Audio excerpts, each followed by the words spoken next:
So ಅವ್ರಿಗೆ ನಾನು ಹೇಳಬೇಕು ಇದನ್ನು, ನಿಮ್ಮ ಗೈಡೆನ್ಸ್ನಲ್ಲಿ ಇದೆಲ್ಲ ಆಯಿತು ಅಂತ. ಅಲ್ಲಿ ಏನಂದರೆ ಇವತ್ತಿಗೂ ಅವ್ರ ಮನೆಯೆಲ್ಲ ಹಾಗೇ ಇದೆ. ಆ ಶಂಕರಾಚಾರ್ಯರು ಇದು ತಾಯಿ ತಂದೆ ಇದ್ದರು. ಆ ಯಾವ ರೂಮ್ನ ಶಂಕರಾಚಾರ್ಯ ಹುಟ್ಟಿದ್ರು ಆ ರೂಮ್ ಕೂಡ ಹಾಗೇ ಇದೆ. ಅದೇ ನನಗೆ ಸ್ವಲ್ಪ ಟೈಮ್ ಕೊಡಿದ್ರಂತೆ. ಅವರೆಲ್ಲೋ ಒಂದು ಕೂತ್ಕೊಂಡು ಧ್ಯಾನ ಮಾಡಿದ್ರಂತೆ. 4-5 ಗಂಟೆ ಧ್ಯಾನ ಮಾಡಿದ್ದಾರೆ ಅವರು. ಆಮೇಲೆ ಬಂದು ಹೇಳಿದ್ರೆ ಇಂಥ ರೂಮ್ಲ ಇಂಥ ಜಾಗದಲ್ಲಿ ಅವ್ರು ಹುಟ್ಟಿದ್ದು ಅಂತ.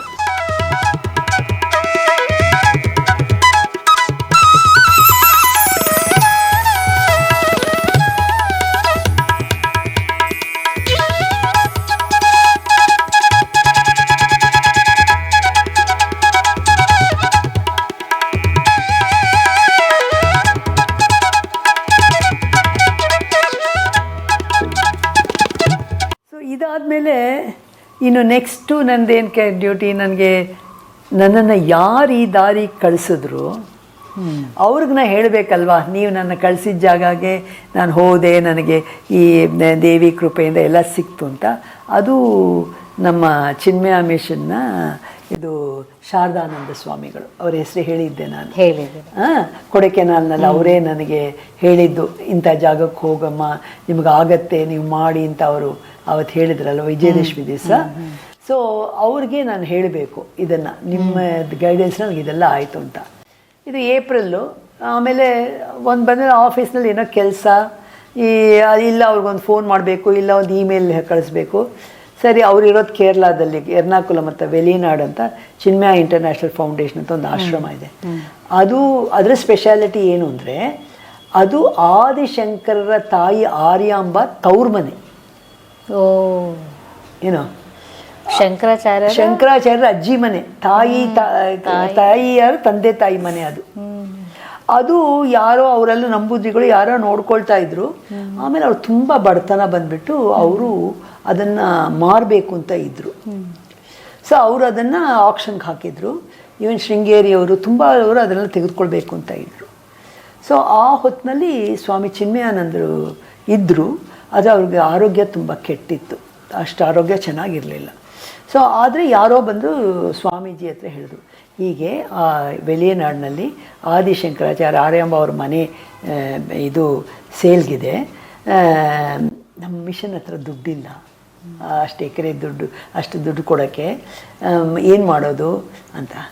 ಸೊ ಸ್ವಾಮೀಜಿ ಹೇಳಿದಂತೆ, ಬೆಗ್ ಬಾರು, ನೀವು ಶೀಲ್ ಮಾಡಬೇಡಿ, ಬೆಗ್ ಬಾರು, ಯಾರಾದರೂ ಸರಿ ಅದು ಎಷ್ಟು ಬೇಕೋ ದುಡ್ಡು ಕಲೆಕ್ಟ್ ಮಾಡಿ, ನನ್ನ ಹತ್ರ ಇವಾಗ ದುಡ್ಡಿಲ್ಲ, ಆದರೆ ಆ ಲಕ್ಷ್ಮಿ ಕೊಡ್ತಾಳೆ ಆಮೇಲೆ, ಏನು ಬಾರ್ಗೇನ್ ಮಾಡಬೇಡಿ, ಕಡಿಮೆ ಕೊಡಿ ಅದಂತ.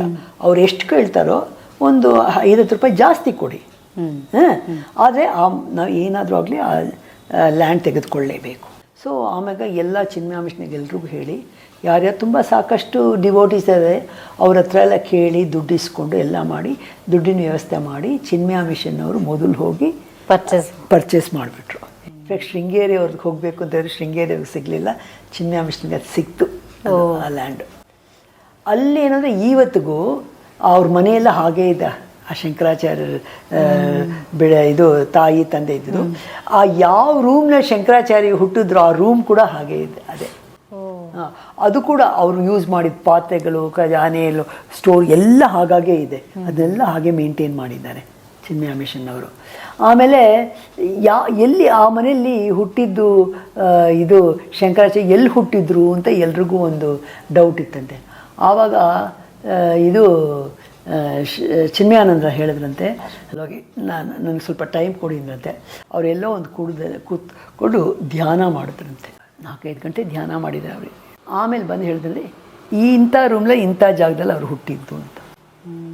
ಸೊ ಇವಾಗ ಯಾವ ಜಾಗ ಅವ್ರು ತೋರಿಸಿದ್ರು, ಅಲ್ಲಿ ಶಂಕರಾಚಾರ್ಯದ ಒಂದು ಫೋಟೋ ಇಟ್ಟು ಅಲ್ಲಿ ಯಾರೂ ಮಾತಾಡಬಾರ್ದು, ಹೋಗೊಂದು ದೀಪ ಗುರಿತಾ ತಗೊಂಡು ದೀಪ ಹರಿತಾರೆ. ಅಲ್ಲಿ ಹೋಗಿ ಎಲ್ಲರಿಗೂ ಒಳಗಡೆ ಬಿಡ್ತಾರೆ, ಎಲ್ಲರಿಗೂ ಬಿಡ್ತಾರೆ, ಯಾರು ಬೇಕಾದರೂ ಹೋಗಿ ನೋಡ್ಬೋದು ಹೌದಾ. ಜೊತೆಗೆ ಅಲ್ಲಿ ಇದು ಪಕ್ಕದಲ್ಲೆಲ್ಲ ಜಾಗದಲ್ಲಿ ಆಶ್ರಮ ಎಲ್ಲ ಮಾಡ್ಕೊಂಡಿದ್ದಾರೆ, ಬಿಲ್ಡಿಂಗ್ಸ್ ಮಾಡ್ಕೊಂಡಿದ್ದಾರೆ, ಸಾಕಷ್ಟು ಕ್ಯಾಂಪ್ಸ್ ನಡೆಯುತ್ತೆ. ಇವಾಗ ಒಂದು ವೇದಾಂತ ಕೋರ್ಸ್ ನಡೀತಾ ಇದೆ.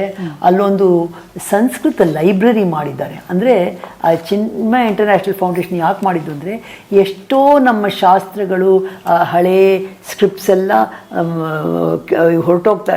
ಹಾಳಾಗ್ತಾ ಇದೆ ಅಲ್ವಾ, ಅದನ್ನೆಲ್ಲ ತರಿಸ್ಕೊಂಡು ಅದನ್ನೆಲ್ಲ ಪ್ರೋಸೆಸ್ ಮಾಡಿ ಅದನ್ನು ಪ್ರಿಸರ್ವ್ ಮಾಡಿ ಒಂದು ದೊಡ್ಡ ಲೈಬ್ರರಿ, ಷೋಡಶ ಸಂಸ್ಥಾನ ಅಂತ ದೊಡ್ಡ ಲೈಬ್ರರಿ, ಎಲ್ಲೂ ಸಿಗದೇ ಇರೋಂಥ ಶಾಸ್ತ್ರ ಬುಕ್ ಅದೆಲ್ಲ ಅಲ್ಲಿ ಸಿಗತ್ತೆ. ಆ ಲೈಬ್ರರಿ ಮೇಂಟೈನ್ ಮಾಡ್ತಾ ಇದ್ದಾರೆ ಅಲ್ಲಿ. ಅದಲ್ಲದೆ ಅವರು ತುಂಬ ಈ ಆನ್ಲೈನ್ ಕೋರ್ಸಸ್ ನಡೆಸ್ತಾ ಇದ್ದಾರೆ. ಗೀತಾ ಕೋರ್ಸ್ ಅಂತೆ, ಉಪನಿಷತ್ ಕೋರ್ಸ್ ಅಂತೆ, ಎಲ್ಲ ಕೋರ್ಸಸ್ ನಡೆಸ್ತಾ ಇದ್ದಾರೆ. ಸಂಸ್ಕೃತ ಕೋರ್ಸು, ಆಮೇಲೆ ವೇದಾಂತ ಕೋರ್ಸ್ ನಡೆಸ್ತಾ ಇದ್ದಾರೆ. ಸಾಕಷ್ಟು ಕ್ಯಾಂಪ್ಸ್ ನಡೆಸ್ತಾರೆ ಅಲ್ಲಿ. ತುಂಬ ಅದು ಆ್ಯಕ್ಟಿವ್ ಆಶ್ರಮ ಕೇರಳದಲ್ಲಿ, ವೆಲಿಗೆ ನಾಡುತ್ತೆ. ಚಿನ್ಮಯ ಇಂಟರ್ನ್ಯಾಷನಲ್ ಫೌಂಡೇಶನ್ ಒಂದು ಎರ್ನಾಕುಲಮಿಂದ ಒಂದು 30-40 ಕಿಲೋಮೀಟರ್ ಇದೆ ಅದು. ಸೊ ಇವರು ಶಾರದಾನಂದರು ಅಲ್ಲಿನ್ನೊಬ್ರು ಇದ್ದಾರೆ, ಅದ್ವಯಾನಂದ ಅಂತ. ಇವರು ಉಪಾಚಾರ್ಯ, 2ನೇ ಆಚಾರ್ಯರು. ಸೊ ಅವರು ಅಲ್ಲಿ ಇದ್ದಾರೆ. ಸೊ ನಾನು ಅಲ್ಲಿಗೆ ಫೋನ್ ಮಾಡಬೇಕು, ಅವ್ರಿಗೆ ತಿಳಿಸ್ಬೇಕು ಅಂತ ಅಂದ್ಕೊಳ್ತಾ ಇದ್ದೆ. ಅಷ್ಟೊತ್ತಿಗೆ ಏಪ್ರಿಲ್ಲು ಮೇಗೆ ಒಂದು ತಿಂಗಳು ತಾನೆ, ಮೇ ಬಂದೇ ಬಿಡ್ತು. ಆ ಮೇ 2015 ಏನು ಸ್ಪೆಷಾಲಿಟಿ ಅಂದರೆ, ಸ್ವಾಮಿ ಚಿನ್ಮಯಾನಂದರದ್ದು ಸೆಂಟಿನರಿ ಇಯರ್. ಸ್ವಾಮಿ ಚಿನ್ಮಯಾನಂದರು ಇದ್ದಿದ್ರೆ ಅವರು 100 ವರ್ಷ ಸ್ಟಾರ್ಟ್ ಮಾಡ್ತಾಯಿದ್ರು. 2016 ವಿಲ್ ಕಂಪ್ಲೀಟ್ 100. ಸೊ 2015 ಈ starts is 100th year. So Chinmaya ಮಿಷನ್ನಲ್ಲಿ ಆ ಒಂದು ವರ್ಷ 2015-2016 was declared as centenary year. And all over the world ಒಂದೊಂದವರು ಒಂದೊಂದು ಏನೋ ಪ್ರಾಜೆಕ್ಟ್ಸು, ಪ್ರೋಗ್ರಾಮ್ಸ್, ಸ್ಪೆಷಲ್ ಪ್ರೋಗ್ರಾಮ್ಸ್ ಎಲ್ಲ ಸ್ವಾಮೀಜಿ ಇದರಲ್ಲಿ ಮಾಡ್ತಾಯಿದ್ರು. ಸೊ ಈ ದೊಡ್ಡ ಪ್ರೋಗ್ರಾಮು ಸ್ಟಾರ್ಟ್ ಆಗಿದ್ದು ಎರ್ನಾಕುಲಮ್ಲಿ. ಯಾಕಂದರೆ ಚಿನ್ಮಯಾನಂದರು ಹುಟ್ಟಿದ್ದು ಎರ್ನಾಕುಲಮ್ನಲ್ಲಿ. ಅದನ್ನೇ ಕೊಚ್ಚಿನ್ ಅಂತ ಮೊದಲು ಹೇಳ್ತಾರೆ, ಇವಾಗ ಎರ್ನಾಕುಲಮ್ ಅಂತ. ಅಲ್ಲಿ ಹುಟ್ಟಿದ್ರಿಂದ ಈ ಪ್ರೋಗ್ರಾಮ್ ಇನಾಗ್ರೇಷನ್ನು May 8 ಅವ್ರು ಹುಟ್ಟಿದ್ದು ಜಯಂತಿ ಅಲ್ವಾ. So May 8, 2015 the programme should start from Ernakulam. ಹಾಗೆ ಪ್ಲ್ಯಾನ್ ಮಾಡಿದ್ರು. ದೊಡ್ಡ ಪ್ರೋಗ್ರಾಮ್ ಅವ್ರು ಮಾಡಿದರು. ಸೊ ಅದಾದಮೇಲೆ ಅವರು ಅಲ್ಲಿಂದ ಪ್ರೋಗ್ರಾಮ್ ಸ್ಟಾರ್ಟ್ ಮಾಡಿದ್ರು. ಅಲ್ಲಿ ಒಂದು ಅಖಂಡ ದೀಪನ ಇದು ಮಾಡಿ ಅವತ್ತು ಹಚ್ಚಿಸಿ, ಆ ಅಖಂಡ ದೀಪ ಒಂದು 3-4 ತಿಂಗಳು, ಮೇನಿಂದ ಆಗಸ್ಟ್ವರೆಗೂ ಪೂರ್ತಿ ಇಂಡಿಯಾದಲ್ಲೆಲ್ಲ ಅದು ಮೆರವಣಿಗೆ ಮಾಡಿಸಿ, ಕಡೆಯಲ್ಲಿ ಪೂನಾದಲ್ಲಿ ನಮ್ಮೊಂದು ಆಶ್ರಮ ಇದೆ ಚಿನ್ಮಯ ಮಿಷನ್ದು. ಅಲ್ಲಿ ಒಂದು ಗುಡ್ಡದ ಮೇಲೆ ಒಂದು ಗಣೇಶನ ದೇವಸ್ಥಾನ ಇದೆ, ಪ್ರಣವ ಗಣೇಶ ಅಂತ ಇದ್ದಾನೆ. ಆ ಪ್ರಣವ ಗಣೇಶದಲ್ಲಿ ಆ ದೀಪನ ಹೋಗಿ ಇಡೋದಂಥ ಪ್ರೋಗ್ರಾಮ್. ಸೊ ಆ ಪ್ರೋಗ್ರಾಮ್ ಎಲ್ಲ ಇತ್ತು, ದೊಡ್ಡದಾಗಿ ಪ್ಲ್ಯಾನ್ ಮಾಡಿದ್ರು. ಅದು ಮಾತ್ರ ಇಲ್ಲ, ಫಸ್ಟ್ ಡೇ May 8 ಅಂದರೆ May 6 ಅಬ್ದುಲ್ ಕಲಾಂ ಬಂದು ತುಂಬ ದೊಡ್ಡವರೆಲ್ಲ ಬಂದು ಆ ಪ್ರೋಗ್ರಾಮ್ ಇನಾಗ್ರೇಟ್ ಮಾಡಿದ್ರು. ಅದಾದಮೇಲೆ ಸೆಕೆಂಡ್ ಡೇ 108 ಸನ್ಯಾಸಿಗಳನ್ನ ಕರೆದು ಅವ್ರಿಗೆಲ್ಲ ಪಾದುಕೆ ಪೂಜೆ ಮಾಡಿ, ವಸ್ತ್ರ ಕೊಟ್ಟು, ದಕ್ಷಿಣೆ ಕೊಟ್ಟು, ಅವ್ರಿಗೆ ಊಟ ಹಾಕಿಲ್ಲ ಒಂದು ಋಷಿ ಪೂಜೆ ಅಂತ ಮಾಡಿದ್ರು. ಆಮೇಲೆ ಥರ್ಡ್ ಡೇ ಇವ್ರ ಜಯಂತಿ, ಈ ದೀಪ ಪಾದುಕಾ ಪೂಜೆ ಮಾಡಿ ದೀಪ ಇನಾಗ್ರೇಷನ್ ಮಾಡೋದು. ಸೊ ನಾವೇನು ಮಾಡಿದ್ವಿ ಅಂದರೆ, ನಾವು ಅದು ವೀಕೆಂಡು. ಸೊ ನಾವು ಇದಕ್ಕೆ ಪಾದುಕಾ ಪೂಜೆ May 8 ಅಲ್ಲಿ ಹೋದ್ವಿ.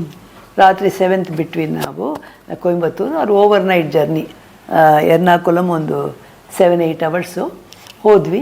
ಆಮೇಲೆ ಅಲ್ಲಿ ನಮಗೆ ಯಾರೋ ಅವರ ಮಿಷನ್ ಅವರ ವ್ಯವಸ್ಥೆ ಮಾಡೋ ಹೋಟ್ಲಲ್ಲಿದ್ವಿ. ಆಮೇಲೆ ಎಲ್ಲ ಸ್ನಾನ ಮಾಡಿಕೊಂಡು ನಾವು ಹೋದ್ವಿ. ದೊಡ್ಡ ಒಂದು ಹಾಲ್ ಇದೆ, ಅಲ್ಲೊಂದು ಗ್ರೌಂಡ್ಸ್ ಇದೆ, ಅಲ್ಲಿ ದೊಡ್ಡದು ಶಾಮಿಯಾನ ಹಾಕೆಲ್ಲ ದೊಡ್ಡದು ಮಾಡಿದರು. ಅಲ್ಲಿ ಹೋದ್ವಿ. ಅಲ್ಲಿ ಸ್ವಾಮೀಜಿಯವ್ರ ಪಾದುಕಾ ಪೂಜೆ ನಡೀತಾ ಇತ್ತು.